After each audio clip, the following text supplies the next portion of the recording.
Setiap pagi di kampus Universitas Negeri Padang, kami belajar tentang teori pemerintahan, tentang bagaimana negara seharusnya hadir untuk rakyatnya.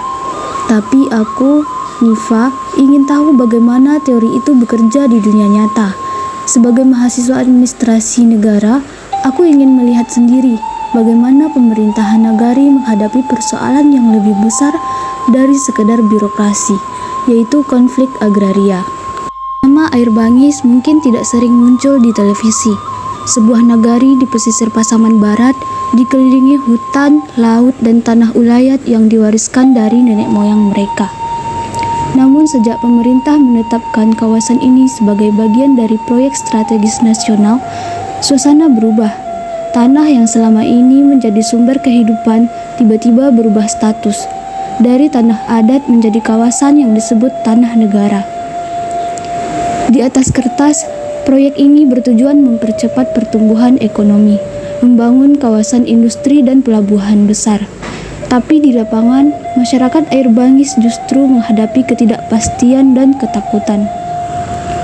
Mereka kehilangan tanah garapan, rumah, dan sumber penghidupan yang telah mereka jaga turun-temurun. Sejak rencana proyek itu diumumkan, konflik agraria mulai muncul. Sebagian masyarakat melakukan penolakan karena merasa tidak dilibatkan dalam perencanaan. Mereka berdemo, berorasi, dan menuntut kejelasan nasib tanah ulayat mereka. Pemerintahan nagari yang seharusnya menjadi jembatan antara rakyat dan negara justru tampak serba salah. Di satu sisi, mereka harus mendukung kebijakan pusat. Di sisi lain, mereka menyaksikan keresahan warganya sendiri. Aku mulai bertanya-tanya, bagaimana mungkin pemerintahan yang paling dekat dengan masyarakat justru terasa paling lemah saat rakyatnya berjuang mempertahankan tanah mereka. Di sisi lain, aku mulai memahami, konflik di Air Bangis bukan sekedar perebutan lahan, tapi pertarungan antara pembangunan dan kemanusiaan, antara kekuasaan dan identitas lokal yang nyaris terhapus.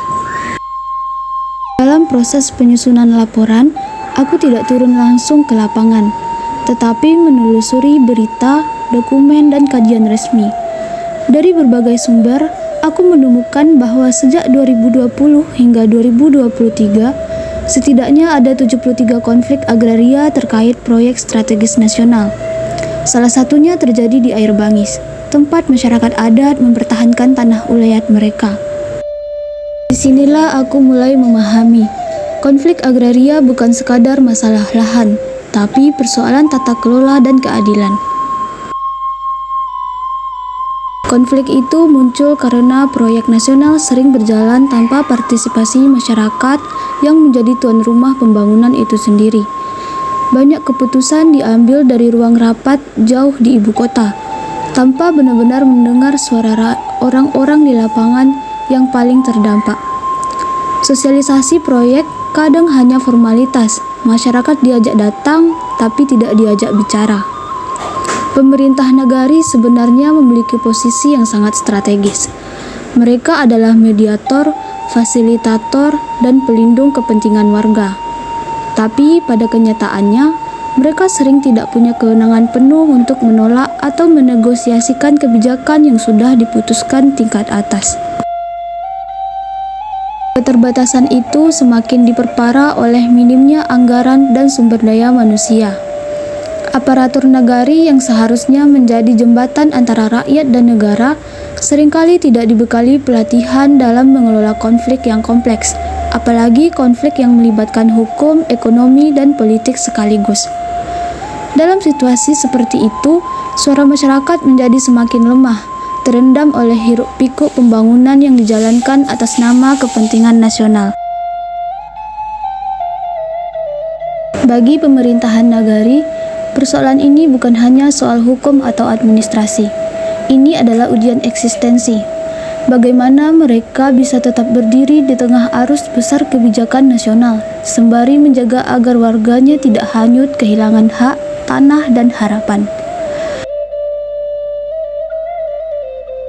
Ketika negara datang dengan bendera proyek strategis, nagari harus berhadapan dengan dua pilihan sulit: mendukung pembangunan atau mempertahankan kehidupan warganya.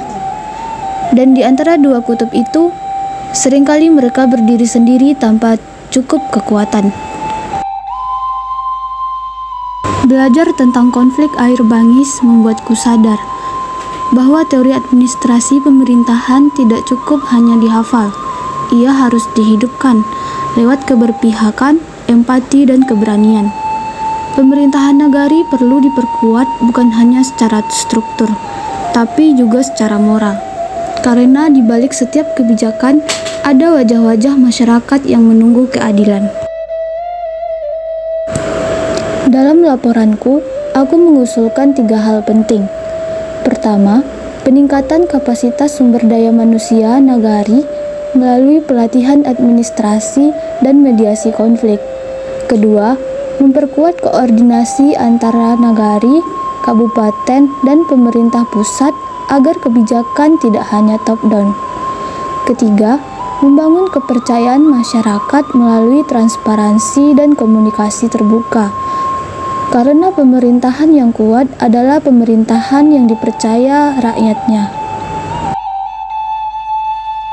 Tugas akhir ini bukan hanya laporan akademik. Ini adalah perjalanan memahami bagaimana negara bekerja di tingkat paling bawah. Dan mungkin dari ruang kelas sederhana di kampus ini, aku bisa mulai bermimpi tentang Indonesia yang adil, di mana suara nagari didengar dan tanah tak lagi menjadi sumber luka, tapi harapan.